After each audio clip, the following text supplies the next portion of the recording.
नमस्कार बच्चों, एक बार पुनः मैं दामोदर शर्मा आपके समक्ष एक नए बिंदु के साथ हाजिर हूँ। आज का जो हमारा विषय है वह चल रहा था भाषा। हमने पिछले वीडियो में भाषा के अंतर्गत भाषा के प्रकार और भाषा की परिभाषा, उसके प्रकार और प्रकारों में लिखित और मौखिक भाषा में अंतर, इसका हमने विस्तार से अध्ययन किया। आज भी हम भाषा के अंतर्गत ही जो बिंदु है उसका ही हम अध्ययन करेंगे। तो भाषा के अंदर जो आज का विषय रहेगा हमारा कि भाषा की इकाई, भाषा की इकाई, ये भाषा की इकाई होती क्या है, मतलब भाषा बोलेंगे तो क्या क्या इकाई है, उसकी आधार क्या है। इकाई 1, इकाई 2, इकाई 3 ऐसे पढ़ते हैं ना अपन। तो भाषा की भी कोई इकाई होगी जिसके माध्यम से व्यक्ति भाषा सीखता हो, तो वो इकाई होती है, उसी के बारे में हम अध्ययन करने जा रहे हैं। तो पहली इकाई है भाषा की ध्वनि। पहली इकाई क्या है? ध्वनि। क्योंकि बालक जब जन्म लेता है पहले वो ध्वनि अर्थात कुछ बोलना प्रारंभ करता है, उसको वर्ण, वाक्य, पद इनका किसी का भी उसको ध्यान नहीं रहता है। वो अपने भावों को कैसे भी करके वो बोलने का प्रयास करता है, तो वो ध्वनि। तो ध्वनि कहते किसे? इन ध्वनि कहते किसे? तो मुख से निकलने वाली, मुख से निकलने वाली प्रत्येक स्वतंत्र आवाज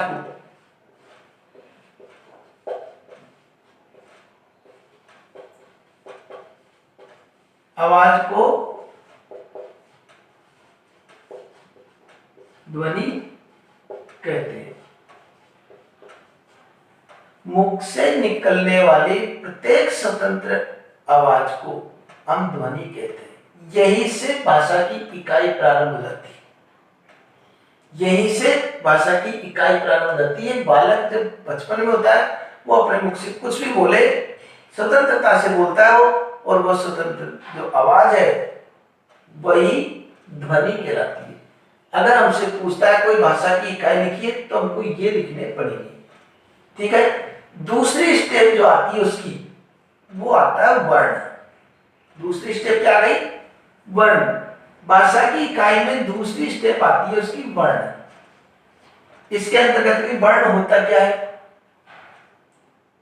वर्ण क्या होता है कि वर्ण शब्द जानते हैं भाषा की, बस हम वर्ण, शब्द, ध्वनि सबको जानते हैं।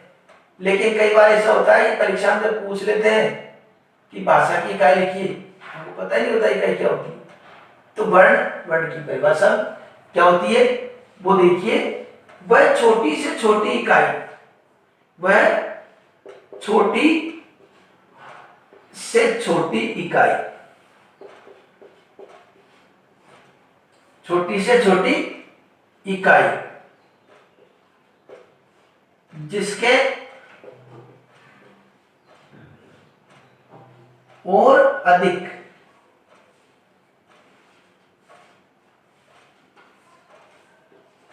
टुकड़े न किए जा सके,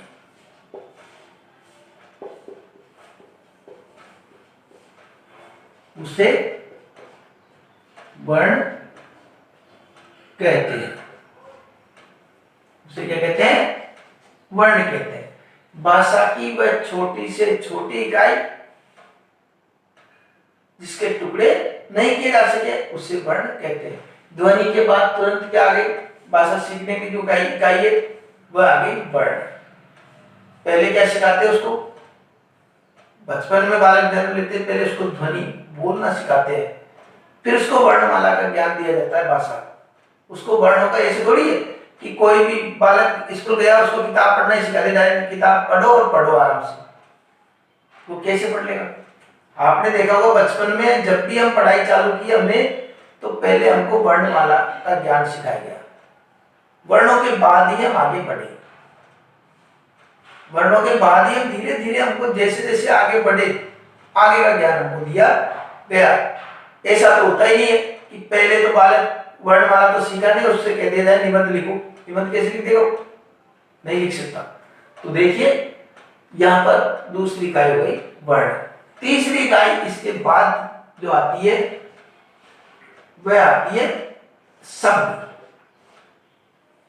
वर्ण के बाद कोई भी अगर अध्ययन करता है तो वह करेगा शब्द का अध्ययन। शब्द किसे कहते हैं, वो इनसे बनेगा, वर्ण से। वर्ण का मतलब दो या दो से अधिक, दो या दो से अधिक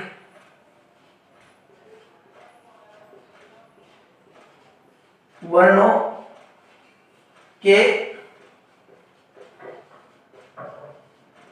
सार्थक मेल को शब्द कहते हैं।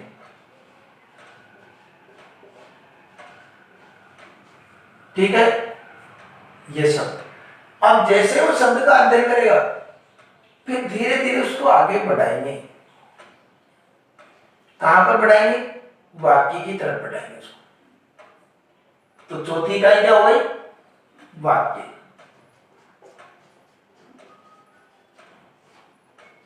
चौथी इकाई हो गई वाक्य। वाक्य के अंतर्गत वाक्य कहते किसे, पहले उसको जान लेते हैं। वाक्य होता क्या है, यहां दो या दो से अधिक वर्णों के सार्थक में लिखा था, इधर शब्दों के सार्थक में लिख देंगे। ठीक है, देखिए दो या दो से अधिक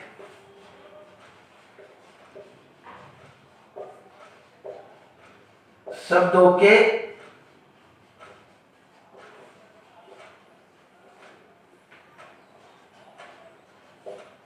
मेल को वाक्य कहते हैं। ठीक है, एक इकाई ये हो गई। पहले व्यक्ति ध्वनि बोलेगा, उसके बाद वर्ण सीखेगा, वर्ण के बाद में शब्द सीखेगा, शब्द के बाद में वाक्य सीखेगा। और फिर अन्य चीज जो है उसको सीखना है, व्याकरण के बारे में कुछ भी सीखना है बाद में, वो बाद में प्रारंभ होगा। पहले स्टेज तो उनको ये पार करनी पड़ेगी। फिर एक, उसके बाद में पद, पद आता है। तो पद को किस प्रकार होता है, क्या होता है, वो सारी बातें तो वो बाद में सीखेगा, पहले ज्ञान इनका प्राप्त करेगा। पद के अंतर्गत पद किसे कैसे कहते हैं, पद कहते हैं दो शब्द का वाक्य में प्रयोग होना ही, शब्द का वाक्य में प्रयोग होना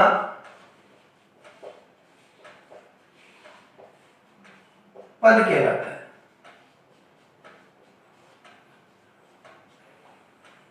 ये जब वो अध्ययन करेगा तो भाषा की इकाइयों को धीरे धीरे सब कुछ सीखना प्रारंभ कर देगा। इसके अंतर्गत वो संपूर्ण भाषा की व्याकरण जो है उसका भी अध्ययन कर सकेगा। ठीक है, तो भाषा की इकाई, अगर हमसे प्रश्न पूछता है भाषा की इकाई किसे कहते हैं, इकाइयों का बताइए, भाषा की इकाइयों को समझाइए, तो हमको इस प्रकार ये लिख देना है। लिख दोगे। अब दूसरी बात है, अगर मान लो दूसरी बात कि ये जो बिंदु है इनका हम आने वाले वीडियो में इन प्रत्येक बिंदुओं का विस्तार से हम अध्ययन करेंगे। इन प्रत्येक बिंदुओं का हम विस्तार से अध्ययन करेंगे। अभी भाषा जो बिंदु चल रहा हमारा, उसके अंदर जो भाषा की इकाई है उसके निमित्त हमारे लिए इतना ही काफी है उत्तर लिखने के लिए। फिर वो व्यक्तिगत उन बिंदुओं का जब विश्लेषण करेंगे, वो उनसे संबंधित प्रश्न पूछे जाएंगे, तब हमको उसके उत्तर देने हैं। तो हमने भाषा के बारे में, भाषा के प्रकार पढ़ लिए और भाषा के प्रकारों में जो अंतर है उसको हमने पिछले वीडियो में पढ़ लिया। अगर नहीं देखा हो तो उसे आज ही देखे। तत्पश्चात आज हमने पढ़ा भाषा की इकाई। आशा करता हूं ये बिंदु आपको अच्छी तरह समझ में आ गया होगा और ऐसे ही अन्य बिंदुओं के साथ मैं आपके समक्ष पुनः हाजिर होऊंगा। तब तक के लिए धन्यवाद।